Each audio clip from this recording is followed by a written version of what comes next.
Bonjour à tous et bienvenue sur Radio Taïwan International. Veuillez dès à présent suivre le courrier des auditeurs.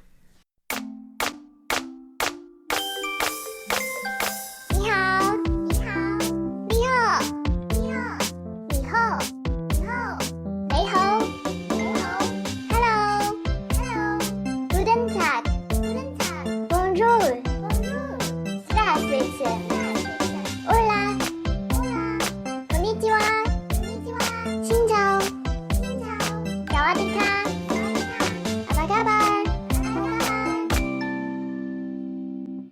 Bonjour à tous, ici Sasa et Lisa, qui vous accueille pour le courrier des auditeurs de cette semaine. Bienvenue à tous.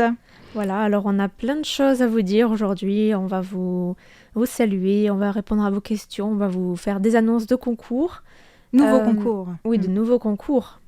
Avec d'abord le concours trimestriel qui est le même que le mois d'octobre donc, et qui durera jusqu'à fin décembre. Il suffit de citer 3 vidéos de la chaîne YouTube RTI français qui portent sur les cultures autochtones et de nous dire lesquelles vous avez préférées et pourquoi.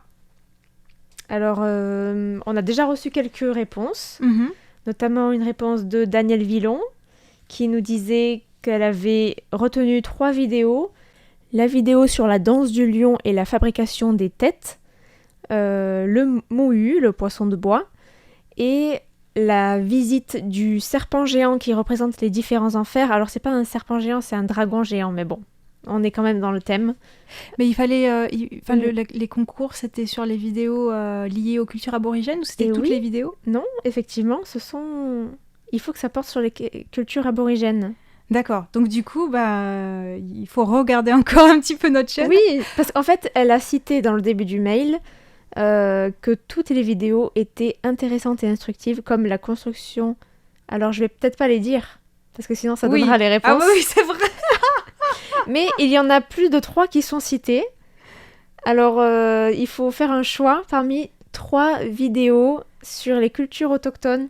Et je crois qu'il y en a encore qui vont venir là bientôt. Donc, Oui, ouais. tout à fait. Donc, Daniel Villan, il faut peut-être revoir votre réponse.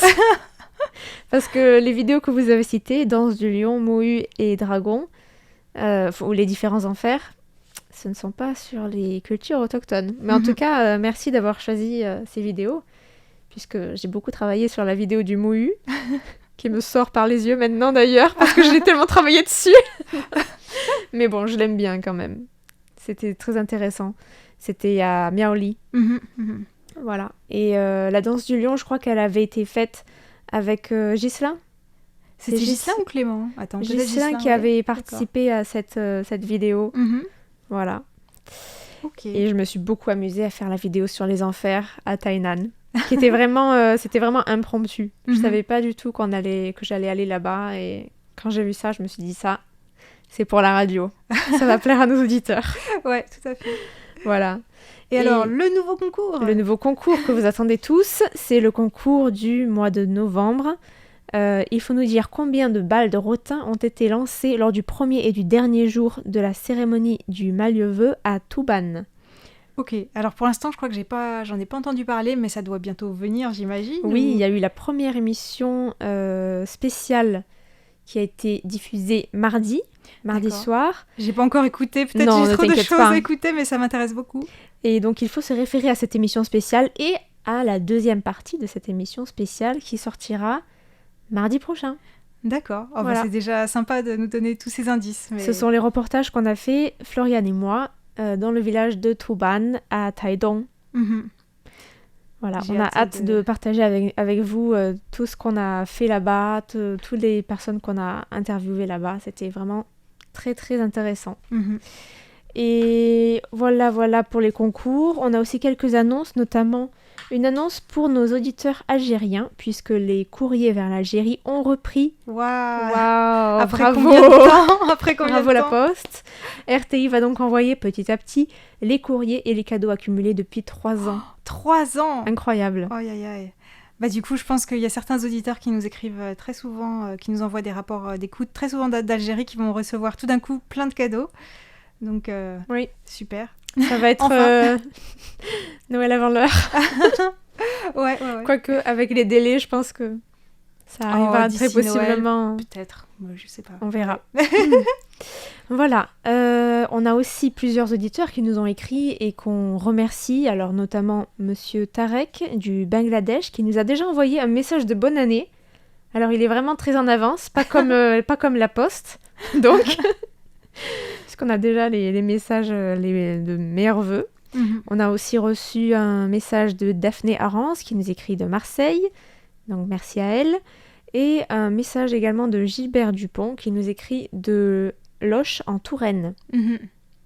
Alors, de mon côté, j'ai noté quelques noms également. Il y a Jean-Michel Aubier, Daniel Villon, on en a déjà parlé, Georges Nicodème et également Emmanuel Nicodème, donc ça doit être peut-être une écoute en famille, je sais pas, ou plusieurs fans dans la même famille. Philippe Marsan, Joanne Franco Crespo, Noari Merdine Mourad d'Algérie, donc qui va être content de recevoir tous les cadeaux. Depuis l'Allemagne, Franz Blicker et également Alain Carlier. Et je voulais simplement leur indiquer, donc à Alain Carlier et Franz Blicker, qui nous ont dit qu'ils avaient eu un petit problème pour le mois d'août parce qu'ils avaient envoyé des rapports d'écoute pour la diffusion à partir de Tanshui et normalement il y avait une QSL spéciale. Or, ils ont reçu seulement la QSL normale du mois d'août. Donc, on va vérifier qu'est-ce qui s'est passé auprès de notre stagiaire Angélique qui s'occupe des envois. Et si jamais on a oublié d'envoyer la QSL spéciale de la diffusion depuis Tanshui, on leur enverra. Voilà. Alain Carlier avait aussi demandé s'il y aurait un nouveau modèle de carte QSL pour 2024. Et la réponse est oui. Chaque année, nous avons des nouveaux modèles de carte QSL. Alors, on a déjà eu des dessins de Taipei. Cette année, c'est des dessins de rue, soit de Taipei, soit de Taïwan, je sais pas. On a eu aussi des photos de biendang, de boîtes repas. De bento, ouais. Voilà, des photos de train, je crois. On a aussi eu des antennes radio. Enfin, voilà, toutes sortes de choses.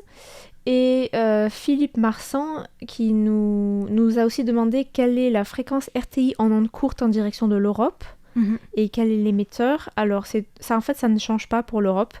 C'est 6500 kHz depuis Korstinbrod en Bulgarie. Ça change seulement pour l'Afrique, en fait. Et dimanche dernier, les ondes courtes pour l'Afrique, depuis la nouvelle fréquence, n'ont pas été diffusées. Aïe, aïe, aïe. Sur la fréquence 9880 kHz depuis Issoudun, en Inde, avec RFI. Je ne sais pas ce qui s'est passé, mais ça n'a pas été diffusé. Ouais, c'est dommage. Voilà. Okay. En tout cas, vous pouvez aller écouter sur notre site internet. En tout cas, merci beaucoup de nous avoir envoyé plein de questions. On en attend encore pour la semaine prochaine. Et on va vous répondre à certaines questions aujourd'hui. Alors, on commence par quoi, Lisa ? On a beaucoup de questions. Alors, notamment, une question de Christian Guébaudo qui nous écrit pour nous demander s'il y a des francophones étrangers ou taïwanais d'ailleurs qui vivent sur l'île et qui écoutent les émissions en français de RTI. Est-ce qu'on a des retours ? Alors la réponse est oui, on a des retours, même si on trouve que les auditeurs qui sont à Taïwan ont tendance à moins écrire que les auditeurs qui sont ailleurs dans le monde. C'est vrai. Vraiment, la plupart des courriers qu'on reçoit, que ce soit par email ou par voie postale, en fait, c'est de tous les pays du monde, mais assez rarement de Taïwan, en fait, bizarrement. Oui. Alors, s'ils nous écrivent, c'est plutôt sur Facebook. Ah oui. Voilà. Et sinon, on a des auditeurs, donc, partout dans le monde, bien sûr. On a des retours d'auditeurs à Taïwan. Notamment, je crois que tu as notamment un ami avec qui tu fais des chantiers, des co-constructions. Alors, une amie, en fait... Une amie qui écoute. Oui, c'était vraiment marrant, cette histoire. En fait, quand je suis passée, il y a peut-être maintenant 2 ans ou 1 an et demi, à la librairie francophone Le Pigeonnier, en fait, les personnes qui travaillent là-bas m'ont dit « Ah, il y a une Française qui s'intéresse beaucoup à tes émissions sur l'éco-construction, elle voudrait te connaître, etc. » Donc, j'ai dit « Ok, vous pouvez lui passer mon contact. » Et donc, on s'est rencontrés et donc, elle m'a dit qu'elle aimait beaucoup les émissions sur l'éco-construction. Et même par la suite, elle m'a une fois ou deux accompagnée sur des chantiers ou en reportage, en fait, parce qu'elle aime bien voir tout ce qui se passe dans ce domaine à Taïwan. Donc maintenant, elle est en France, donc on se voit moins. Mais voilà, elle m'a connue à travers la radio. D'accord. Et moi aussi, ça m'est arrivé dans le sens inverse. C'est-à-dire qu'il y a quelques années, quand je travaillais pas encore à RTI, il y avait une émission que j'aimais beaucoup d'Arnaud Lechat sur la musique taïwanaise qui s'appelait Désorientale. Et donc, j'avais vu tout simplement la photo d'Arnaud sur la page de RTI. Et un jour, en fait, j'étais près du bureau français de Taipei, je le croise dans la rue et je lui dis « Mais vous n'êtes pas Arnaud Lechat par hasard ?» Il me dit « Oui, comment vous savez ?» Je dis « J'ai vu votre photo sur le site de RTI et j'aime beaucoup votre émission sur la musique taïwanaise, etc. » Et voilà comment j'ai connu Arnaud, sur qui d'ailleurs j'ai fait quelques reportages parce qu'il est très actif dans le monde artistique à Taïwan. Donc j'avais fait un reportage il y a quelques mois sur un de ses spectacles et là j'ai diffusé, je crois, la semaine dernière ou il y a 2 semaines, en fait une interview de lui mais aussi de 2 danseurs hongkongais parce qu'ils vont participer au festival de danse impro Contact iDance qui est un super festival à Taipei. Et il y a aussi Muriel Couton. Oui, c'est vrai. Donc, Muriel Couton, c'est une Française qui habite à Taïwan et qui a un podcast depuis quelques mois qui s'appelle Rock Taïwan, la singularité du Nil. D'ailleurs, avec Meg, on l'avait interviewée sur RTI. Et je me souviens qu'elle nous a dit qu'elle nous écoute, elle écoute le programme de RTI tous les jours. En fait, tellement ça lui plaît, parce qu'on a quand même... on évoque pas mal de sujets quand même, donc c'est vraiment intéressant. Et dans le jingle de son podcast, elle a repris quelques extraits de RTI. Et en revanche, parfois ça m'est arrivé, je sais pas toi, de dire à des personnes que je travaille à RTI, et des francophones ou des Français à Taïwan, et de leur expliquer ce que c'est RTI en français. Oui. Et ils connaissent pas du tout. Puis ils disent, ah, c'est génial, c'est exactement ce qu'il me faut. Mais après, je sais pas trop s'ils vont vraiment écouter ou pas. Il n'y a pas forcément des retours après. Ouais, et c'est vrai que, en revanche, j'ai jamais eu de retour, je sais pas toi, d'étudiants taïwanais en français, par exemple. Alors justement, Fix m'a dit que dans les départements de français, il y avait parfois des étudiants qui écoutaient et qui étaient encouragés en tout cas à écouter. Il m'a donné l'exemple d'un ancien prof de français à Furen, qui s'appelait Yvan, et qui est depuis rentré en France, qui faisait écouter nos émissions en cours. Ah oui. J'étais allée voir d'ailleurs les étudiants à l'époque. Ah oui. Mais parce qu'en fait, il avait un cours qui était axé sur la bande dessinée et aussi sur le journalisme. D'accord. Le reportage, bande dessinée, journalisme. Et à l'époque, je travaillais pas pour RTI.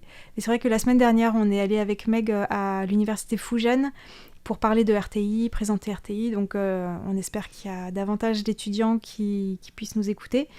Mais c'est vrai que pour écouter RTI, il faut quand même avoir un niveau assez élevé en français. Assez élevé, oui. Et d'ailleurs, moi, j'envoie mes émissions ou nos émissions à des gens que je connais et qui me disent qu'ils sont intéressés dans plusieurs sujets. Et quand il y a des émissions sur ce sujet, je leur envoie. Voilà. Je connais un tel qui est marié avec un aborigène, je sais qu'elle aime tous les sujets qui sont liés à ça. Hop, je lui envoie. Ouais. Et voilà. Oui, parce qu'on n'a pas forcément le temps de tout écouter, donc... Oui. Et on a aussi, je peux dire qu'une de mes premières expériences à la radio, c'était d'aller faire un reportage sur le marathon de Pangrou. Et sympa comme reportage. Ouais, c'était très sympa. Et on avait offert des tickets à plusieurs auditeurs, je crois 5 auditeurs, il y avait eu un tirage au sort, et ils étaient venus participer ensemble au marathon. Waouh! Donc j'avais fait le reportage avec Clément, je crois, et j'avais fait le comment tu dis, la moitié de marathon. Ah oui, le semi-marathon. Le semi-marathon, pardon. Donc quand même 21 km. Moi-même, j'avais 1 km, j'y arriverais pas. Alors j'avais surtout marché. J'avais presque pas couru. J'avais marché presque tout le long. Puis je tenais le micro et je faisais les reportages comme ça. C'était génial. J'ai jamais vu ce concept. Alors que interviewer les gens en train de courir. La dernière fois que j'avais couru, c'était au collège pour l'endurance. Donc je m'étais pas du tout préparée avant, donc c'était vraiment... J'avais mal partout après. Mais c'était une super expérience et on avait pu rencontrer quelques auditeurs, dont je crois Jimmy Bonardo qui avait participé, ou alors un autre, je me souviens plus déjà, ça fait plusieurs années. Mais des auditeurs qui étaient à Taïwan? Oui, et oui, forcément. D'accord. Ils n'allaient pas venir de France pour aller à Penghu. Pourquoi pas, hein. Ils auraient pu, mais en tout cas, c'était vraiment sympa de pouvoir les rencontrer comme ça, c'était tellement incroyable, quoi. Ouais. Donc super. voilà, on les salue s'ils nous écoutent en ce moment. Et on va passer à une autre question de Jacques Augustin, qui nous a demandé quelle était la boisson préférée des Taïwanais et si l'archipel importait du vin français. Alors ce qu'on peut dire, c'est que ça dépend surtout des générations. Alors pour les boissons non alcoolisées, il y a le thé bien sûr. Pour les personnes âgées quand même plutôt. Le thé pour les personnes âgées ou pour les jeunes aussi. Mais les jeunes aiment bien le boire aussi avec du sucre, du bubble tea, voilà. Et il y a aussi le café, surtout pour les jeunes. Il y a plein de cafés, surtout à Taipei, ça pousse comme des champignons, les cafés, donc ça manque pas. Et toutes les chaînes de café, leur succès, ça montre vraiment le fait que les jeunes Taïwanais, ils aiment vraiment beaucoup le café maintenant. Et ça fait partie de la vie quotidienne, de la routine du matin, aller chercher son café, même au 7-Eleven, au Family Mart. Donc il y a vraiment beaucoup de consommation. Et pour les boissons alcoolisées, la bière, non Taïwan la bière. Mais ça dépend aussi des générations. Je dirais que les jeunes, ils aiment plus la bière, avec pas mal de gens qui aiment bien aussi le whisky. Alors ça, j'ai vraiment l'impression que c'est les deux générations, enfin toutes les générations, les personnes âgées et les personnes plus jeunes. Il y a toujours certaines personnes qui aiment bien leur petit whisky.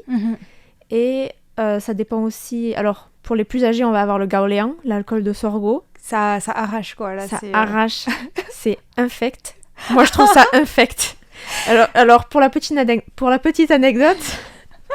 Je connais ton secret. Tu connais mon secret. Alors, chaque année, pour le banquet de la radio, du Nouvel An de la radio, on a un banquet qui nous est donné et il y a toujours une bouteille d'alcool de sorgho qui est posée sur la table.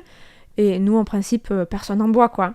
Donc, en principe, à la fin du banquet, je le ramène chez moi et je m'en sers pour nettoyer mes toilettes ou mon évier parce que c'est tellement fort. C'est aussi efficace que le cidre. C'est aussi efficace, ça dégraisse très bien. C'est parfait. Ouais. Et je me souviens d'ailleurs l'année dernière au Nouvel An, je sais pas d'ailleurs si tu as pu ramener une bouteille, peut-être pas, parce qu'en fait on était à la table des Coréens, nos collègues coréens, et on leur a raconté ça. Ils ont fini. Et ils ont fini toute la bouteille, ils ont pas compris pourquoi tu l'utilisais pour nettoyer, pour récurer. Ils étaient choqués. Bah oui, parce que les Coréens ils adorent les alcools forts, donc ils comprennent pas pourquoi tu utilises ça comme détartrant. Voilà. Et sinon, il y a aussi, mais ça c'est surtout les autochtones, le Xiaomijiu, l'alcool de millet, dont j'ai ramené 3 bouteilles de Tuban. Wow. Alors malheureusement, je peux pas en faire des cadeaux de concours. C'est un peu compliqué à envoyer. Et donc en fait, c'est un alcool qu'on boit de manière particulière parce qu'il faut qu'on le boit, c'est à boire ensemble. Oui, à boire ensemble. Et surtout pour des cérémonies, pour des rituels, mais aussi pour toute occasion festive, les mariages, les naissances. Ouais.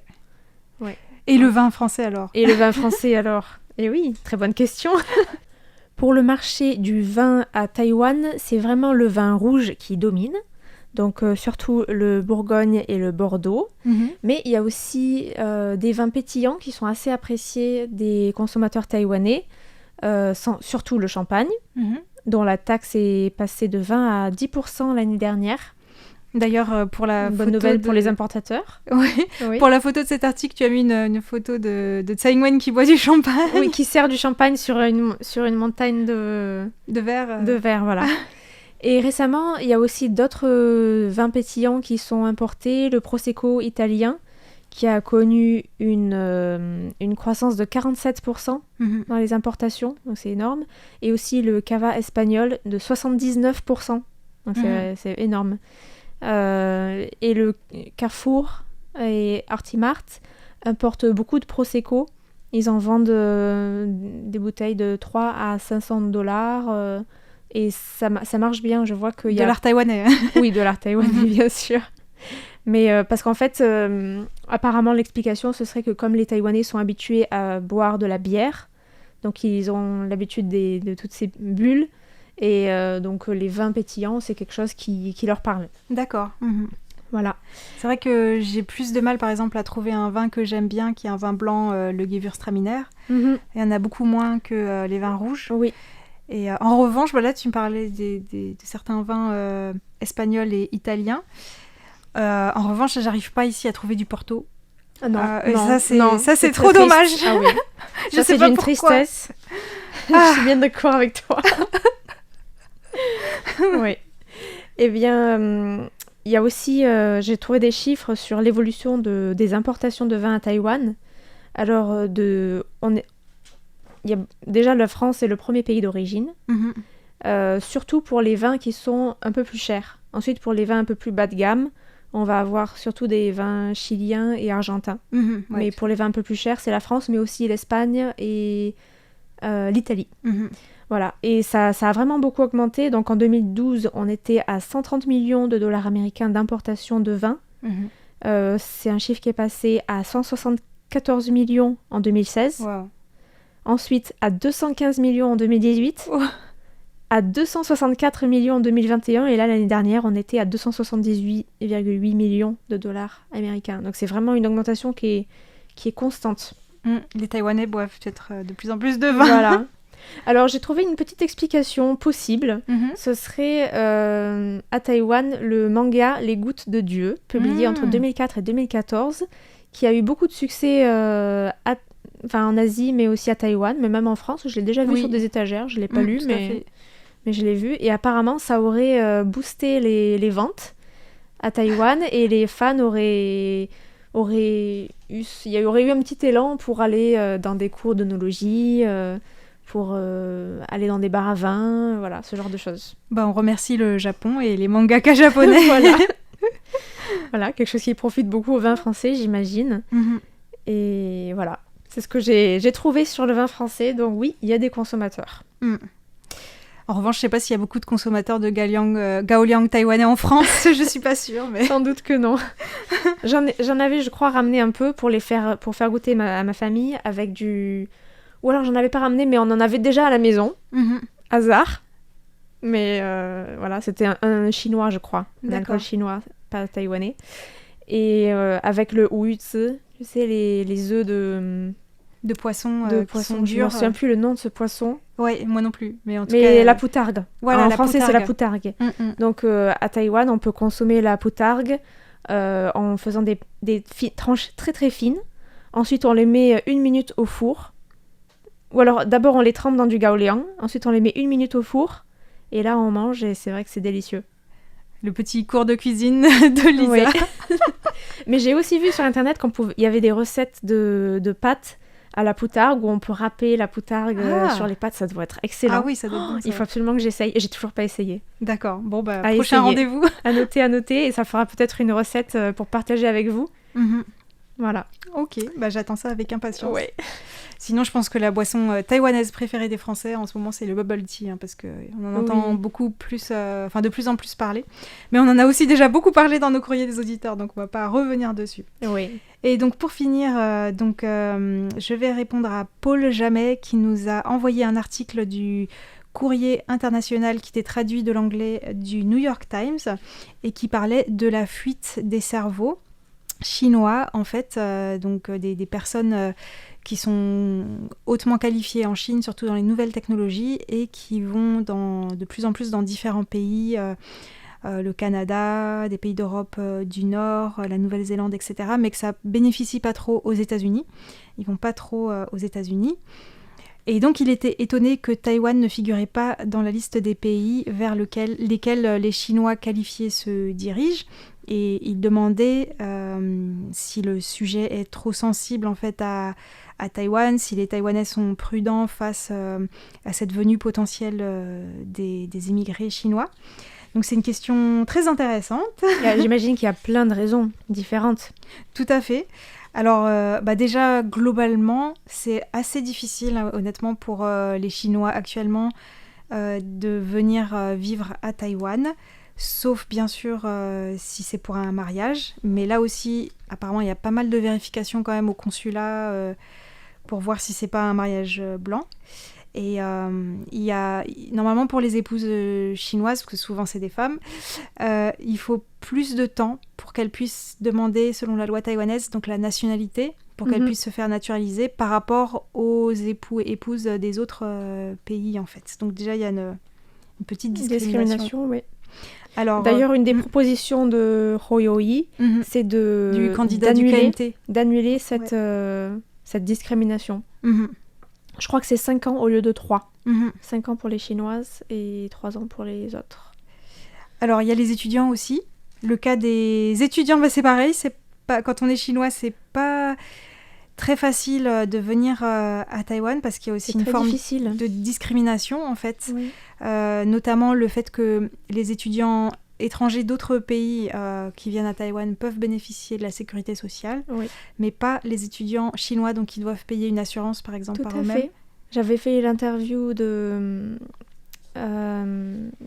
Chinois qui faisait un podcast sur le handicap à Taïwan et en Chine. Oui, je m'en souviens, c'était très intéressant. Il disait que, en fait, j'ai pas pu lui faire la feuille de défraiement parce que... comme il n'avait pas d'assurance et il avait pas le statut permettait pas de faire ça.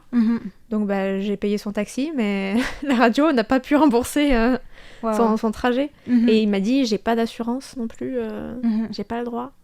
Il y avait plein de choses comme ça qui étaient difficiles. Et un autre exemple, c'est une Chinoise que je connais qui est chercheuse à l'Academia Sinica qui m'a dit que c'était très compliqué. Elle n'avait pas le droit de voyager à l'intérieur de Taïwan. Donc elle avait prévu avec son mari d'aller se balader dans les îles périphériques, aller les orchidées, Kinmen et tout ça. Ah, je savais pas que ça autorisé. On lui a fait un courrier pour lui dire attention, vous n'avez pas le droit. J'ai l'impression que c'est une zone grise. C'est en même temps comment contrôler. L'Academia Sinica est censée être au courant de tous ses déplacements journaliers, mais c'est de la folie. Donc c'est vrai. J'ai l'impression que c'est en fait personne ne le fait sans doute. Mais dans la loi, c'est quand même une zone grise. Ouais. Et quand on est étudiant chinois à Taïwan, en plus, une fois qu'on a terminé ses études, c'est très difficile d'avoir un permis de travail pour rester à Taïwan. En fait, on voit que c'est politique, un peu. Ça rejoint un petit peu ce que disait l'article par rapport aux États-Unis. Notamment qu'après 2016, il y a eu une détérioration des relations entre les États-Unis et la Chine. Donc, les États-Unis ont délivré moins de visas de travail et d'étudiants pour les Chinois. Et voilà, à Taïwan, en raison de la situation politique très particulière par rapport à la Chine, s'il n'y a pas beaucoup de Chinois à Taïwan, c'est pour des raisons avant tout politiques. Et donc, c'est vraiment spécifique parce que Taïwan essaye vraiment d'attirer beaucoup d'étrangers ces dernières années, mais pas des Chinois, même s'ils sont hautement qualifiés. Et d'ailleurs, je dirais surtout s'ils sont hautement qualifiés, je pense que ça fait peur. Ça fait peur aux entreprises taïwanaises qui travaillent dans le domaine des hautes technologies parce qu'ils peuvent craindre que ces Chinois industriel. Volent certains secrets technologiques parce que Taïwan souhaite garder la main sur les semi-conducteurs les plus avancés, les plus performants que la Chine convoite, bien évidemment. Et d'ailleurs, récemment, Tsai Ing-wen a indiqué que le gouvernement allait protéger davantage les secteurs stratégiques, et notamment là contre la fuite des cerveaux taïwanais vers la Chine. Et donc pour finir, on est dans une période de restructuration de la chaîne d'approvisionnement, c'est-à-dire que les entreprises taïwanaises et américaines essayent d'éviter de plus en plus de produire des choses en Chine et investissent davantage en Inde et au Vietnam par exemple. Et dernier point, la situation des Hongkongais est différente, parce que là en revanche, il y en a environ 50 000 qui ont été autorisés à résider à Taïwan ces 5 dernières années suite à la répression des manifestations. Et là, je vous redirige vers les émissions que j'ai faites à ce sujet. Voilà, donc merci pour ta réponse, Sasa. On espère qu'on a répondu à toutes vos questions et on vous dit à la semaine prochaine pour un prochain courrier des auditeurs. À bientôt.